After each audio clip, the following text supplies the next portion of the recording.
Para comenzar, vamos a ver qué es el efecto invernadero, que no es lo mismo que el cambio climático. El efecto invernadero es un proceso natural y es un proceso además benéfico para la vida humana y para la vida de los animales y la vida de las plantas y para toda la vida en el planeta.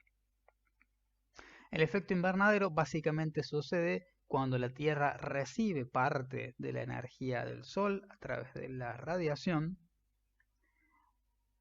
Esta energía calienta el planeta y luego los rayos de infrarrojo, al intentar escapar de la Tierra, no todos pueden hacerlo porque son retenidas por los gases que se encuentran en la atmósfera.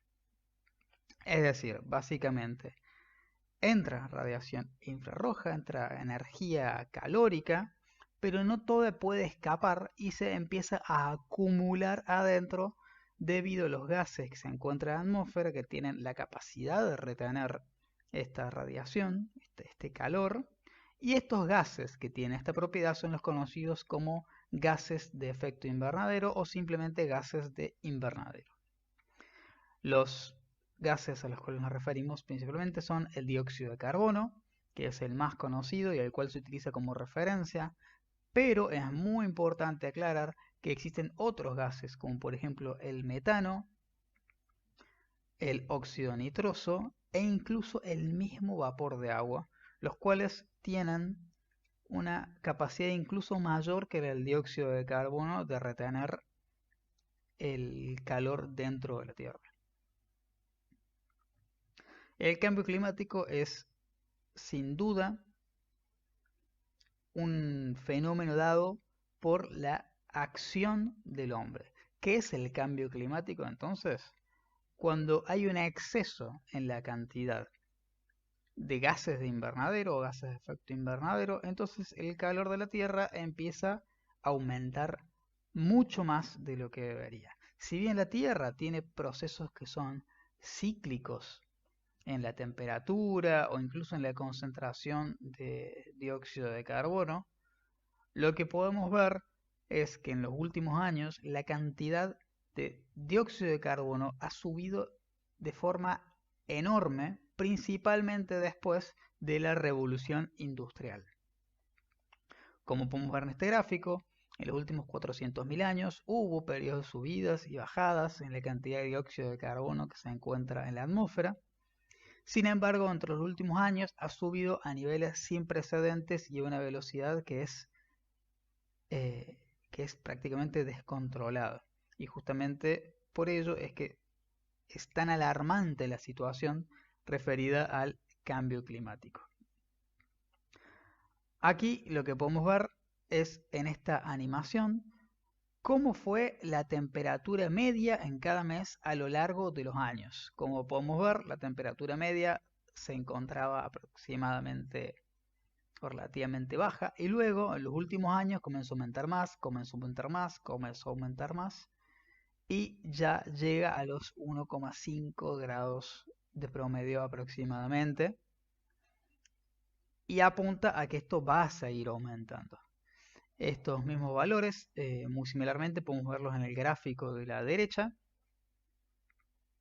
como la temperatura media de la Tierra o el promedio de crecimiento ha ido aumentando y aumentando de forma exponencial y eso es justamente lo peligroso. Es la intensidad y la velocidad con la cual se están sucediendo estos cambios y que sin duda es de causa antrópica, es decir, es generado por el ser humano este aumento. Esa es la razón por la cual se han generado distintos acuerdos internacionales, como por ejemplo el Acuerdo de París, que busca reducir las emisiones de dióxido de carbono para intentar mantener la temperatura de la Tierra en un promedio de aumento por debajo de los 2 grados. Las causas son varias, algunas son más conocidas que otras, principalmente podemos mencionar por un lado, la generación de energía, principalmente asociada al uso de combustibles fósiles.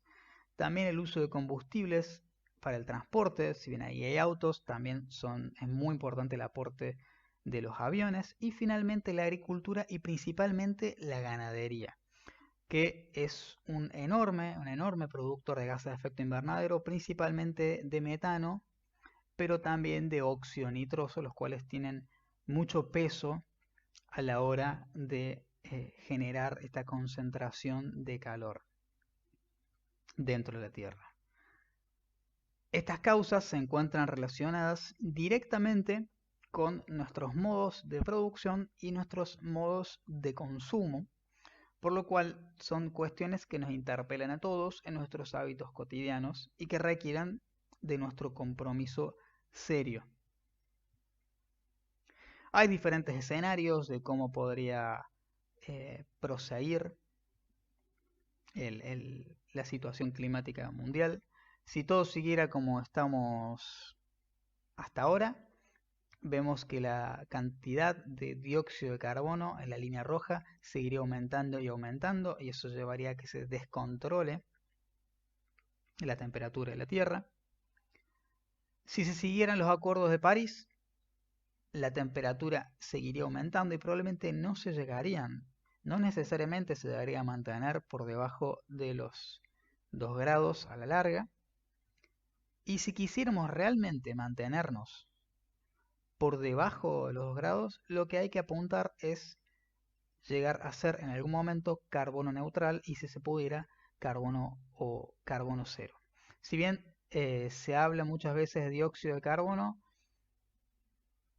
en realidad lo que se grafica acá es el dióxido de carbono equivalente, es decir, que convierte, digamos, en proporción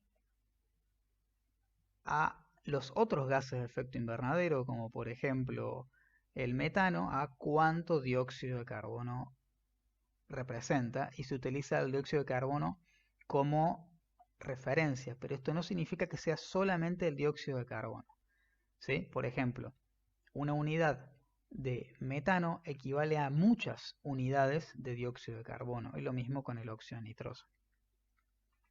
Pero por eso van a ver siempre que se habla de dióxido de carbono, pero muchas veces se refiere a dióxido de carbono equivalente, como una referencia a la cantidad de gases de efecto invernadero.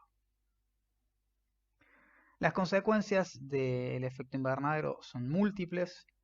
Tenemos por un lado los incendios, de los cuales conocemos, que suceden no solamente en Australia, no solamente en el Amazonas, sino que suceden dentro de nuestro país, por los aumentos de temperatura, por las temporadas de sequía, por los cambios en los ciclos de la lluvia. Hay zonas que empiezan a secarse muchísimo y eso genera luego falta de alimentos y la falta de alimentos puede generar conflictos sociales. Y lo mismo otros lugares que empiezan a ser azotados por tormentas, por aumento de lluvias, por inundaciones, poniendo en riesgo la vida y la salud humana. Y luego, por supuesto, la pérdida de biodiversidad, que si bien ahí ponemos un oso polar que se encuentra en pésimas condiciones, no solamente son estos animales los que se encuentran amenazados, sino que es toda la cadena alimenticia y todos los diferentes biomas que se encuentran en interacción mutua. Entonces, amenazar a uno, amenazan todos. La vida, por ejemplo, bajo los mares se encuentra altamente amenazada.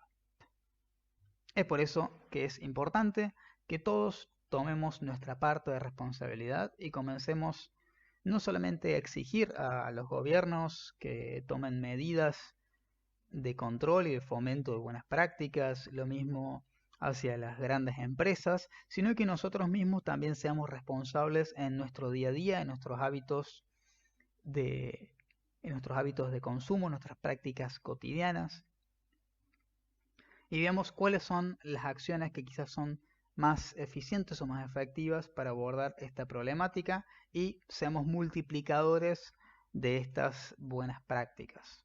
Para lo cual es siempre, por supuesto, necesario ver cuáles son las principales causas del efecto invernadero y cómo éstas se relacionan con nuestro modo de vida. Eso es todo por ahora. Muchas gracias.